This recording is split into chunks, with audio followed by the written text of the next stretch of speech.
Bonjour les balances, bienvenue de la bulle de Virgie, j'espère que vous allez bien. Eh bien écoutez, ici je continue à faire les taroscopes pour voir un petit peu pour la deuxième quinzaine de mai, voir où vous en êtes. J'espère que vous n'avez pas été trop secoués avec la nouvelle lune, la pleine lune et le portail 555 qui ont quand même été très secouants ces derniers temps. Ici nous en sommes donc aux balances. Vous êtes le 6e signe que je suis en train de faire, donc je suis presque à la moitié, enfin je suis à la moitié quand j'aurai fini le vôtre. N'oubliez pas que c'est une guidance générale, que ça ne peut pas parler à tout le monde, que ça peut être dans tout domaine de vie. N'hésitez pas à aller voir votre ascendant ou votre signe lunaire ou celui de vos compagnes, compagnons, enfants, parce qu'on parle souvent effectivement des compagnes, compagnons dans les tirages. Ce tirage ne peut pas parler à tout le monde, hein, ce sont des énergies générales. Ça peut peut-être commencer déjà maintenant pour certains cancers. Non, c'est pas cancer, c'est balance.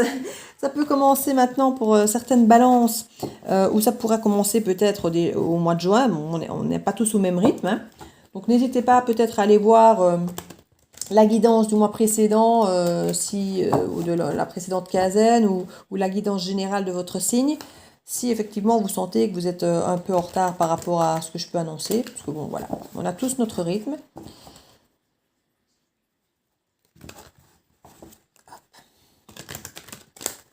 Voilà, allons-y, les balances pour votre deuxième quinzaine de mai.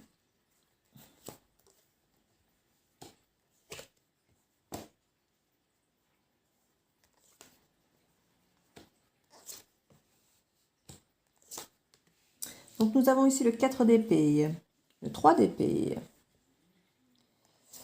le cavalier de bâton, le 2 de bâton, le 10 de coupe, l'ermite, le 4 de coupe, le 2 de coupe, le roi d'épée, l'impératrice, la reine de coupe et le cavalier de coupe.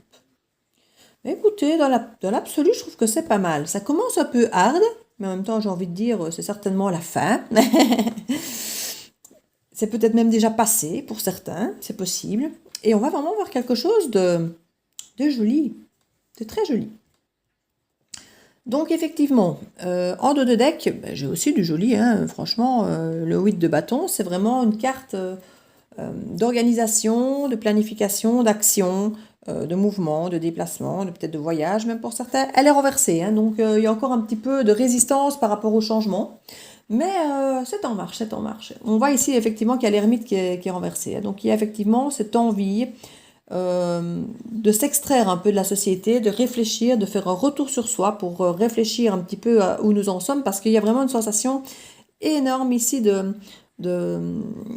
flemme, d'ennui, de frustration par rapport à une relation de couple ici.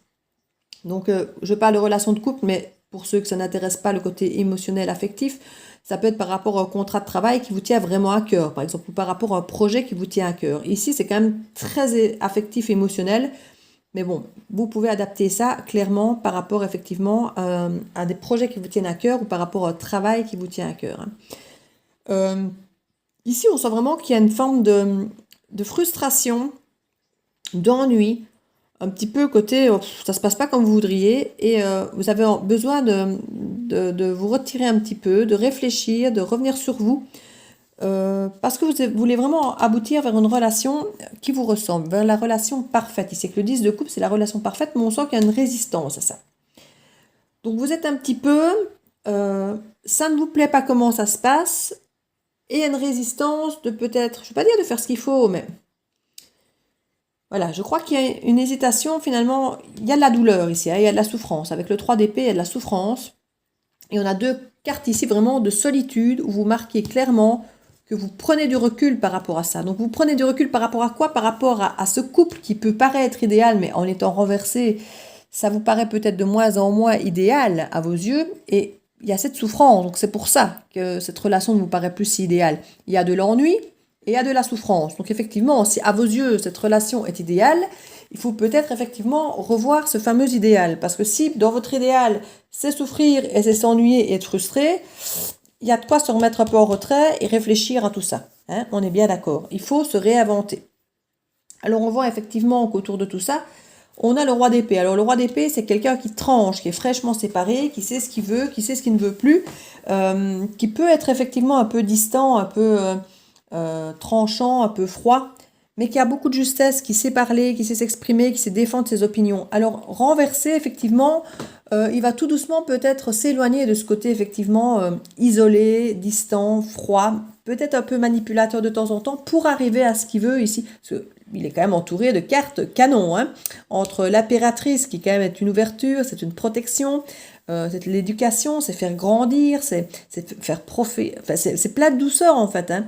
C'est la douceur d'une maman et en même temps on a le côté tranchant du roi d'épée. Donc on a vraiment ce côté très bienveillant et positif et doux d'un côté et puis un peu cassant, voilà, tranchant de l'autre côté.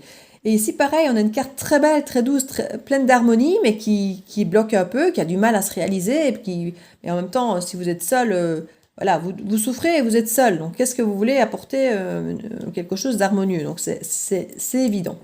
Donc on sent effectivement que là, l'ermite à l'envers, ça commence tout doucement, vous retournez tout doucement vers le monde extérieur. Ici, à côté du 3 d'épée, de cette souffrance, de cet isolement, je ne pense pas que l'isolement soit une souffrance ici. Je pense plutôt que l'isolement est volontaire de prendre soin de vous pour pouvoir retrouver une espèce de confiance en cette relation pour laquelle vous allez devoir un peu trancher. Vous allez devoir trancher si vous voulez que cette relation prolifère, évolue, parce que là, clairement, dans cette ligne ici, on a vraiment, avec l'impératrice, la reine de coupe et le cavalier de couple, on a vraiment, je dis de couple, mais c'est cavalier de coupe, mais c'est révélateur, hein. On a effectivement comme un couple ici qui se forme, hein. On a un couple qui se forme, on a effectivement la beauté de la relation aussi avec le 2 de coupe, c'est ce que voudrait le cavalier de coupe. Et la reine de coupe, ici, elle s'ennuie un peu, hein. Elle a un peu d'ennui. Elle voulait effectivement plus d'enthousiasme, plus d'entrain. Et du coup, bah, ça la fait peut-être souffrir de voir que cette relation se passe comme ça. Elle se sent souvent très seule, cette reine de coupe. Elle se sent souvent très seule. Pourtant, elle a envie d'être mère de famille, d'être porteuse de plein de choses positives. Et elle s'est sentie obligée de trancher par rapport à cette relation. C'est comme ça que je le ressens un peu. On sent aussi que le cavalier de coupe, lui, qui à la base est beaucoup moins engagé et ancré qu'un roi de coupe, hein, voilà, ici on est quand même vers quelque chose de plus fougueux, de moins ancré, de moins durable. Mais ça reste fiable, hein, ça reste fiable. Et on sent qu'il veut une beauté de couple, mais voilà, c'est en mode pas quitter sa zone de confort, on ne sait pas trop vers où aller. Donc c'est ce côté un peu incertain que le cavalier de coupe a. Et je crois que c'est ce qui ennuie un peu notre reine de coupe qui, elle, est pleine d'enthousiasme. Ici, on voit, elle est pleine d'enthousiasme, elle est pleine d'idées très fécondes. Mais voilà, elle se sent souvent seule parce que finalement, ce cavalier de coupe ne peut-être pas... voilà, il est content de la relation, lui, en fait, ça se passe comme il veut, et il a voir un mythe bien évolué, mais je crois qu'ils n'ont pas la même vision de ce qu'ils attendent, ou de comment ils vivent le couple, en tout cas. Ici, on sent qu'effectivement, là, il y a vraiment eu un retrait nécessaire, parce que la relation ne se passait pas comme il fallait. Et on sent qu'il va falloir trancher. Alors, ce roi de coupe, effectivement, ce roi d'épée, effectivement, peut-être ce cavalier de coupe ici, hein. Ça peut être quelqu'un effectivement d'amoureux, engagé moyennement et qui est là et qui doit trancher effectivement entre retourner vers cet esprit prolifique et cette reine de coupe et cette relation qui effectivement n'est peut-être pas aussi idéale que ça, même si on la voudrait effectivement parfaite, hein. C'est quand même les âmes sœurs, c'est quand même une relation très, très positive ici, mais bon, qui apparemment n'est pas super bien vécue. Donc il y a effectivement une nécessité de couper, de trancher, de décider ce qu'on va faire de cette relation. Parce que clairement, on sent que c'est pas bien vécu. On sent que c'est pas bien vécu, pas par tout le monde en tout cas. Et que ce retrait, cette nécessité de solitude est nécessaire pour voir clair et pouvoir enfin trancher. Parce que là, on a envie en fait de quelque chose d'enthousiaste et tout ça. Donc on ne parle pas de couper la relation. On a plus envie ici qu'elle se transforme en quelque chose de plus, voilà, de plus. Donc on n'est pas dans une rupture ici. On va dans une souffrance que ça ne se passe pas mieux. Voilà, c'est un petit peu ça. Aller de l'avant, plus d'enthousiasme, plus prolifique, voilà, c'est un petit peu l'idée, hein. Alors on va aller voir ici sur la souffrance. Oui, ça n'avance pas des masses, hein. On nous demande de faire preuve de patience, mais quelque part on patiente, mais il ne se passe pas grand-chose. Ici, on voit qu'on aurait vraiment envie de pouvoir aller de l'avant, de construire, de s'organiser, de faire avancer les choses, mais voilà, ça n'arrive pas. Donc, c'est peu engagé et c'est pas forcément bien vécu. Il y a vraiment ce sentiment ici euh, de protection. On se protège encore de ça. On se rend compte. En fait, je crois que c'est ça qui vous fait vraiment souffrir, c'est ce manque d'engagement peut-être de l'autre. Oui, on voit que vous passez pas forcément... vous passez peut-être des nuits à réfléchir ici, hein. Mais bon, ça se calme, hein. On voit bien que ces deux cartes sont à l'envers, hein, comme beaucoup d'autres d'ailleurs. Ici, on sent que la solitude et que ces mauvaises nuits, ça commence à se tasser, ça commence à passer, ça commence à évoluer, hein. C'est une très bonne chose. Et vous reprendriez peut-être bien votre pouvoir de femme ancrée, ici de femme bien assise. Femme ou homme, hein, vous savez, sur des énergies. Ici, au niveau du roi d'épée, une demande qu'à trancher. Effectivement, on parle de fin de cycle. Ici, avec le 10 d'épée, c'est une carte quand même où on a bien souffert. On en a pris plein son grade. Et là, maintenant, on se dit, voilà, c'est fini. Cette relation où j'ai souffert, cette relation où j'ai... C'est pas tellement que c'est fini la relation, mais c'est fini de souffrir. C'est fini, peut-être l'hésitation de devoir trancher. C'est peut-être fini de m'ennuyer. C'est peut-être fini... Donc, on va peut-être être obligé de replanter le décor. Parce qu'on a quand même une carte très féconde ici à côté, hein, qui retourne vers ce couple. Donc on a quand même un côté très fécond sur ce couple. Donc c'est ça que je vous dis que je ne vois pas forcément de rupture. Je vois la fin d'un cycle, je vois la fin d'une façon de fonctionner, la fin de frustration, la fin de cette image de couple qui se veut peut-être parfaite mais qui ne l'est pas. Et voilà, il y a cette fin de souffrance et de se dire, voilà, on peut rester ensemble mais on doit se renouveler, quoi. Il faut faire quelque chose, il faut qu'on évolue. Et il y a vraiment cette envie d'aboutissement. Alors, pareil, hein, c'est bloqué parce que on ne sait peut-être pas encore comment on va pouvoir aller comme il faut autrement vers l'autre, comment ça va être pris, les discussions qu'on va peut-être avoir. Donc, il y a vraiment cette envie de faire des efforts, d'évoluer, d'aboutir, mais il y a encore une forme de résistance à ça. On ne sait pas encore comment s'y prendre. Ici, on est un petit peu dans l'hésitation de tourner le dos finalement à ça, à tourner le dos de toute façon, quoi qu'il arrive, à certaines choses. Là, on dit que c'est la fin d'un cycle, et ici, clairement, on nous montre qu'on quitte une situation, donc on quitte une façon de fonctionner, quoi qu'il arrive. Pour beaucoup plus d'enthousiasme, pour quelque chose de bien plus ambitieux, de plus joli, de plus rayonnant, de plus chaleureux. Donc ici, avec cette reine de bâton, c'est quelqu'un qui est bienveillant, qui a toujours le sourire, la pêche, qui est... Voilà, on a envie de retrouver, contrairement à cette carte ici où on s'ennuie, on veut retrouver de l'enthousiasme, on veut retrouver ce pouvoir dans le couple, et cette... Qui rend à nouveau ce couple idéal quelque part, hein. On veut vraiment tourner le dos à cette forme d'ennui, à cette forme de tout le temps peut-être de fin. Il y a peut-être eu des ruptures plusieurs fois dans ce couple et on veut peut-être un peu tourner le dos justement à cette façon de fonctionner ici. Parce qu'avec le monde ici, c'est toujours la fin de cycle et on recommence. Donc ici, on a vraiment cette sensation que c'est fini, on voudrait aboutir, mais c'est à nouveau tourner le dos. Donc il y a vraiment cette sensation en fait de cercle un peu vicieux peut-être qui pourrait s'opérer. Et là, on veut vraiment définitivement tourner le dos à cette forme de cercle un petit peu, c'est fini, ça recommence, c'est fini, ça recommence, pour être dans quelque chose de plus enthousiasmant qui resterait avec l'impératrice ancrée. Voilà, et renaître à soi, c'est exactement la carte qu'il fallait pour étayer ce que je venais de dire. Voilà, c'est renaître à soi et c'est un nouveau soi, c'est une nouvelle façon de fonctionner. C'est le phénix qui renaît de ses cendres, mais différemment. Et retrouver cet enthousiasme perdu d'aller de l'avant et d'être enjoué et tout ça. Parce que là, on a quand même beaucoup de protection et retrouver vraiment cet équilibre qui, jusque-là, a été très instable. C'est vraiment... alors, sur ce petit couple, oui, il y a un manque de confiance, en fait. Ils ont, avec cette force retournée, ils ont envie de recommencer. Il va y avoir une proposition. Il va y avoir une proposition ici. D'un côté ou de l'autre, et il y a cette manque de confiance, on ne sait pas encore, on a un peu cette force en soi, mais on doute de soi, on ne sait pas comment ça va être accueilli en fait cette proposition. Par contre, regardez-moi ça, ce sera bien accueilli cette proposition, c'est le soleil, c'est la plus belle carte que vous puissiez avoir, regardez-moi ça.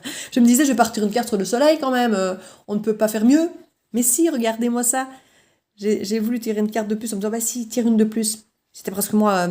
ma petite communication interne, mais non, pas sur le soleil, mais si, tire encore une. Et j'ai bien fait, regardez-moi ça. C'est la carte de l'engagement, c'est la carte du mariage, c'est la carte de la célébration, de quelque chose de solide, de durable. Donc il va y avoir une nouvelle proposition pour vous, les balances, pour un nouveau projet, un nouveau couple, une nouvelle chose qui vous tient à cœur, qui vous enthousiasme.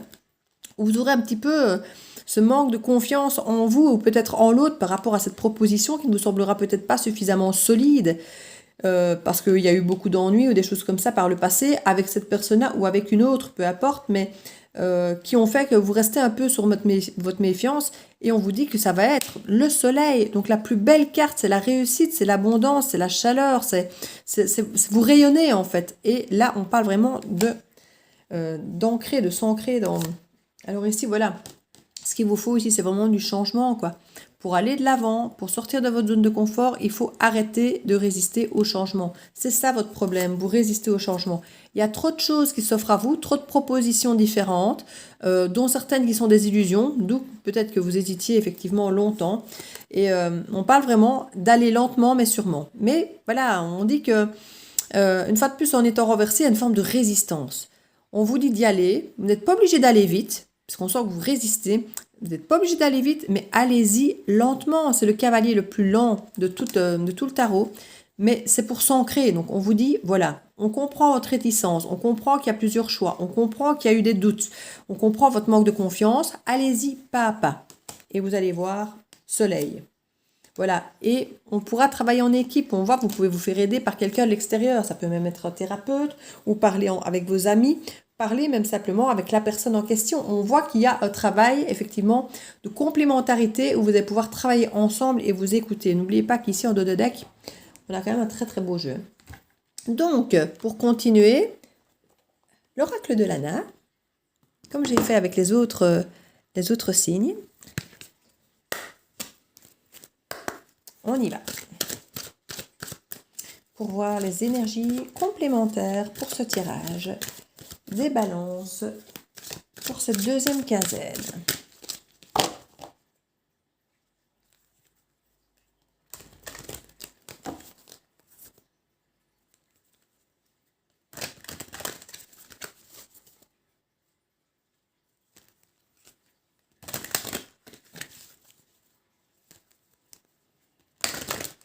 On va voir un petit peu. Là, c'est pas mal, hein?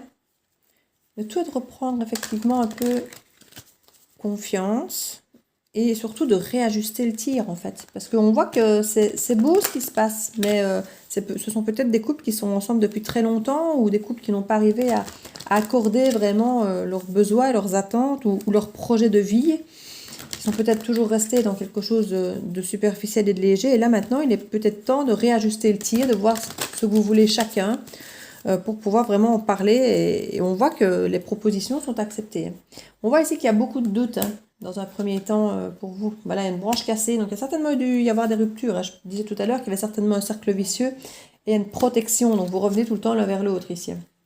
On va retourner le jeu, parce qu'ici elles sont toutes à l'envers, donc c'est moi qui tiens juste le jeu à l'envers. De toute façon, il n'y a pas de lecture spécialement à l'envers pour ce jeu, donc voilà. Donc ici on parle qu'il y a eu beaucoup de doutes, effectivement. Vous allez être aidé par vos guides, peu importe qui ils sont pour vous, hein. Ça peut être les amis, comme ça peut être effectivement votre intuition, des anges gardiens, vos ancêtres. Il y a plein de guides différents. En tout cas, on vous dit que l'univers, quelque part, va un petit peu vous aider à répondre à vos doutes. Qu'il va y avoir peut-être un peu des... Quand on parle d'exercice ici, c'est se réentraîner peut-être à fonctionner autrement. Parce qu'ici, vous avez vraiment tissé des liens, mais des liens qui devenaient finalement emprisonnants. Hein. On vous dit qu'il y a une protection sur ce lien. Il y a vraiment quelque chose...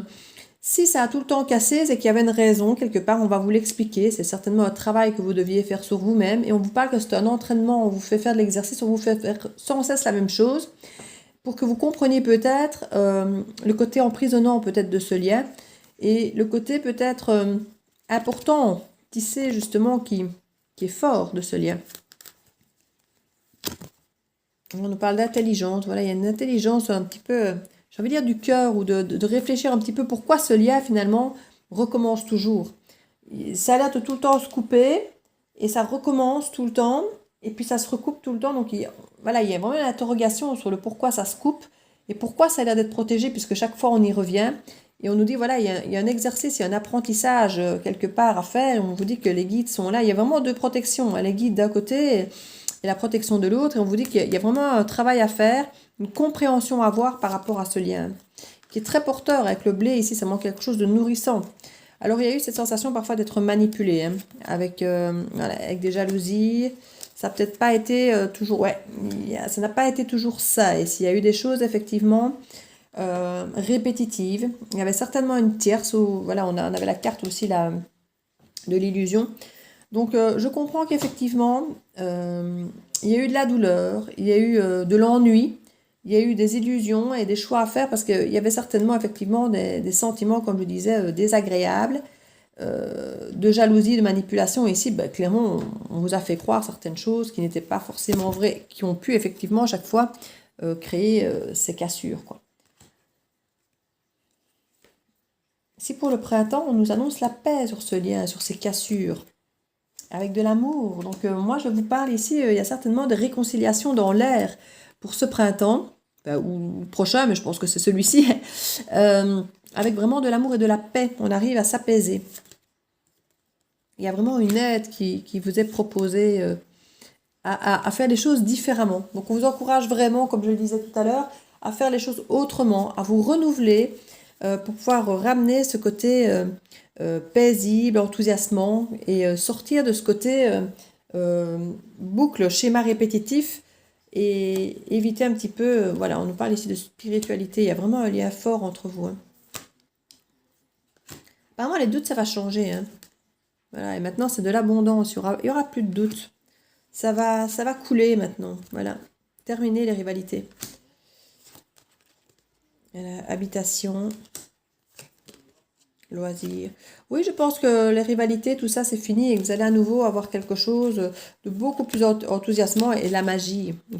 Vous allez retrouver la magie au sein de ce couple. C'est très très bien. C'est très joli. Alors, je vois que j'avais oublié des cartes, moi, dans le... Ah oui, beaucoup de cartes même. Comment ça se fait qu'il y a toutes ces cartes qui sont restées dans la boîte? Ah, c'est pas grave. Ce n'est pas grave, c'est que ça doit se faire comme ça. Il y a vraiment un paquet de cartes qui sont restées dans la boîte de l'oracle quand je l'ai sorti. Donc il y a plein de cartes qui n'auraient pas pu sortir, mais voilà, c'est que ça doit être comme ça. C'est l'univers, mais c'est assez bluffant parce que c'est vraiment beaucoup de cartes. Enfin voilà, la petite carte conseil. Pour voir effectivement ce qu'on vous conseille à mi-balance pour passer ce cap. Le choix. Souvenez-vous que la décision finale vous appartient. Et oui, si effectivement il y a eu des illusions, des jalousies, des choses peut-être pas toujours agréables, mais qu'il y a ce renouveau plus ancré, à vous effectivement faire le choix qui vous appartient, de savoir si vous avez envie de redonner une chance, de refaire les choses autrement, ou si quelque part vous dites c'est bon, j'ai assez souffert, voilà. C'est vraiment un choix qui vous appartient, chacun en fonction de votre vie, de votre situation. D'ailleurs, c'est pareil pour chaque guidance. Hein. Je ne vais jamais vous dire ce que vous devez faire et vous ne devez pas non plus écouter des guidances pour savoir ce que vous devez faire. C'est vous aider parfois à réfléchir ou aborder les choses parfois sous un autre angle. Ça peut parfois être qu'une seule phrase dans une guidance. Ah oui, c'est vrai. Je devrais peut-être penser autrement ou comme ça. Donc c'est parfois juste ça les guidances. C'est pour ça que ça s'appelle guidance. C'est pour guider. C'est pas une décidence. Hein. On ne décide pas à votre place. C'est vraiment vous aider, vous guider dans votre cheminement pour que vous puissiez parfois aborder peut-être un système de pensée un peu différent de celui dans lequel vous êtes peut-être englué. Et vous donner des pistes parfois de façon de penser ou des pistes de choses à faire ou de ne pas vous braquer sur certaines choses. Ou voilà, c'est un petit peu le rôle des guidances. Hein. Comme on dit, c'est pour vous guider. Donc voilà, mes amis balance, j'espère que ce tirage vous aura plu. N'hésitez pas à mettre un petit pouce bleu, à mettre un commentaire si ça vous a parlé ou non, et allez voir effectivement les autres guidances de votre signe lunaire, ascendant, ou de celui de votre compagne ou autre, si vous voulez des compléments d'information, ou si cette guidance ne vous a pas forcément parlé. N'oubliez pas, vous ne vivez pas tous la même chose. Donc voilà, je vous fais plein de bisous. Et je vous dis à très très bientôt dans la bulle de Virgie.